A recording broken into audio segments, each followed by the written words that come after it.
안녕하세요. 대단히 반갑습니다. 무엇이기에 명령을 받는 사람 3. 김명정.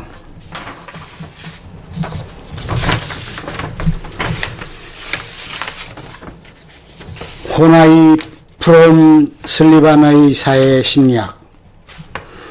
프로이트가 사람을 설명할 때 사람의 본능과 사람 자신에게 중점을 두었던 데 견주어 호나이 프롬 슬리반 같은 학자들은 문화와 사회에 눈을 돌렸다. 호나이는 극단으로 도대체 모든 사람에게 공통되는 본능이란 없다고까지 이야기했고, 호나이와 프롬은 죽음의 본능이 없다고 했다. 슬리반은 대인관계를 떠나서는 사람을 말할 수가 없다고 주장했다. 프롬도 사람의 형성은 본능보다 학습의 바탕을 두고 있으며 문화에 의하여 동기와 행동이 결정된다고 했다. 물론 사람에게는 생리의 욕구보다는 사람의 사회적 욕구가 훨씬 더 크다는 것이다.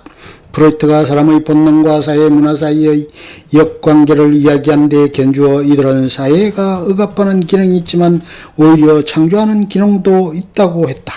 호나이의 이론에 따르면 요즘 사람들의 특징은 불안이다. 그러나 이 불안은 주로 환경에서 나온다. 부모의 사랑이 부족하거나 아이에게 일관성 없는 태도를 보이거나 아이를 속이거나 그의 뜻을 꺾거나 할 때 아이들의 마음속에는 부모와 세계를 향한 적개심이 생긴다. 그러나 부모를 버릴 수는 없으므로 적개심을 변장하거나 억압할 수밖에 없다. 여기에서 불안이 생긴다. 그런데 불안이란 그것을 느끼는 주체에게는 비합리적인 것이고, 요즘의 서양 문화는 비합리성을 가장 멸시하므로 그것은 아주 참기 어렵다. 근래의 서양 문화권에서 이 불안을 피하는 방법은 4가지가 있다. 첫째는 사랑을 구하는 방법이다. 내가 나를 사랑하면 나를 해치지 않을 것이라는 생각이 그것이다. 이런 태도로 살면 남이 싫어하거나 거절하는 것을 겁내고 혼자 있는 것을 못 참는다. 무조건 사랑을 구하지만 사랑을 주어도 자기는 사랑을 받을 가치가 없다고 생각하기 때문에 사랑을 받지도 못한다. 둘째는 권력을 추구하는 방법이다. 내가 힘이 있으면 내가 나를 해치지 못할 것이라는 생각이 그것이다. 언제나 내가 옳고 내 식으로 해야 하고 남을 조정해야 하고 남에게 굽히거나 타협하지 못한다. 사랑한다는 것은 굽히는 것이다. 사랑도 권력을 위한 도구 외에 아무것도 아니다. 남에게 속임수를 당하지 않으려고 애쓴다. 셋째는 복종하는 방법이다. 내가 복종하면 나를 해치지는 않을 것이고 나를 사랑해 줄 것이라는 생각이 그것이다. 넷째는 물러서는 방법이다. 내가 물러나면 무엇이 나를 해칠 수 있겠는가라는 생각이 그것이다. 그래서 감정에서 완전히 초연해지거나 불안을 일으킬 만한 생각이나 감정의 상황을 피한다. 술이나 약이나 성행이나 일에 열중하는 것도 한 가지 방법이다. 프로이트의 알력은 삶과 죽음의 본능에서 운명적으로 생겨나는 것이지만 호나이의 알력은 환경이 적절하면 생겨나지 않을 수도 있다. 호나이는 사람은 그의 잠재 능력을 발전시킬 욕망과 능력이 있으며 남과 자기의 관계가 혼란되지 않으면 그것은 가능하다고 했다. 그러나 프롬은 사람을 그 본능만으로는 설명할 수가 없다고 했다. 생리의 본능이 채워져도 권력과 사랑과 파괴를 위한 투쟁이나 종교와 정치와 인도적인 이상을 위한 투쟁이 생기고, 이러한 것들이 삶의 특성을 결정한다. 곧 실존의 이중성이 있다. 사람은 자연과 하나님을 알면서 그 자연을 초월할 줄 알고 불멸을 원하면서도 꼭 죽을 것임을 안다. 그래서 그 사이의 조화와 평형을 되찾으려면 종교가 필요하고 가치관이 있어야 한다는 게 프롬의 생각이다. 사람은 인류의 역사에서나 개인의 발달 과정에서나 처음에는 나와 자연 사이의 연대감을 강조함으로써 이러한 고립과 불확실성과 의심과 두려움을 극복하려고 하지만, 연대감이 사람의 이성과 비판 능력을 저해함을 알고서 고립과 자유를 구하게 된다. 곧 개인화가 일어난다. 이러한 개인화의 과정에서 중요한 것은 문화와 가정이다. 개인화는 대단히 어려운 작업이므로 중도에 포기하려는 충동이 일어난다. 그럴 때 그것을 푸는 방법은 사랑과 생산적인 일로서 사람과 자연과의 관계를 유지하는 일이다. 그럼으로써 온 인류에 소속해 있다는 느낌과 인류와 운명을 같이 한다는 안정감을 얻을 수가 있다. 개인화의 과정에서 일어날 수 있는 도피 방법에 따라 사람의 성격이 형성된다. 비생산적인 성격은 자기에게는 아무것도 좋은 것이 없고 모든 자원과 가치가 남에게만 있다고 생각한다.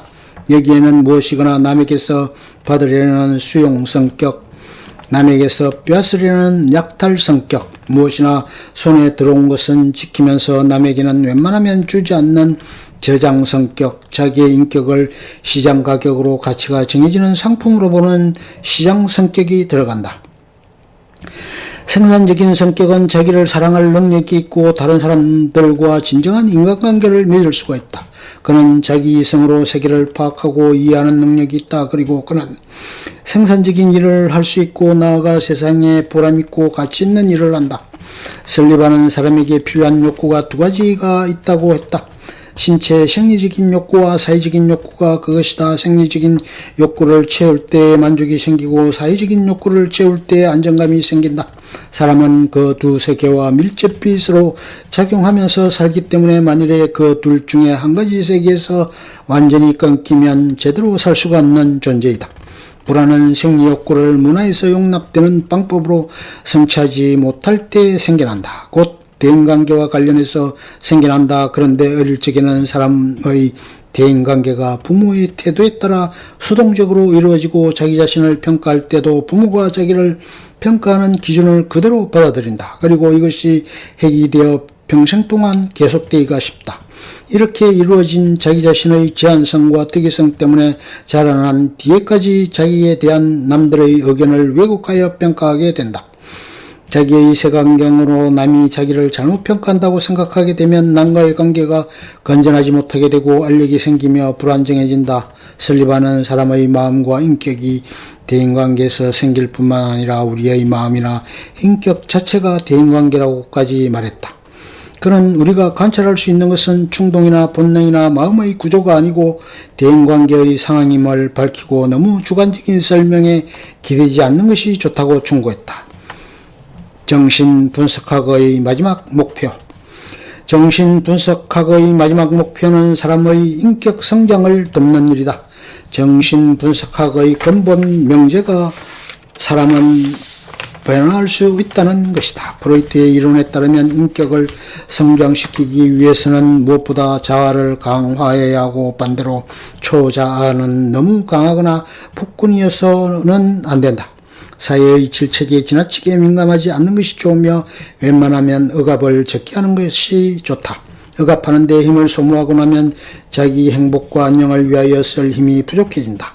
융은 본디의 자기가 되라고 한다. 자기의 무엇이기여 미하고 목적하는 것을 발견해서 책임있고 독자적인 사람이 되라는 것이다. 자기 마음의 세계와 바깥 세계 중에 어느 하나에 지나치게 관심을 가짐으로써 평형을 잃는 일이 없도록 하라고 충고한다. 랑크는 자기가 남과 다른 점을 주장할 수 있는 용기를 가지고 자율적이고 독립된 독특한 개인이 되는 것이 중요하다고 했다. 그러려면 창조적인 의지가 필요하다. 그가 내놓은 사람의 한 전형은 바로 창조적인 예술사이다. 문화학파인 프롬은 생산적인 성격을 지향하라고 했다.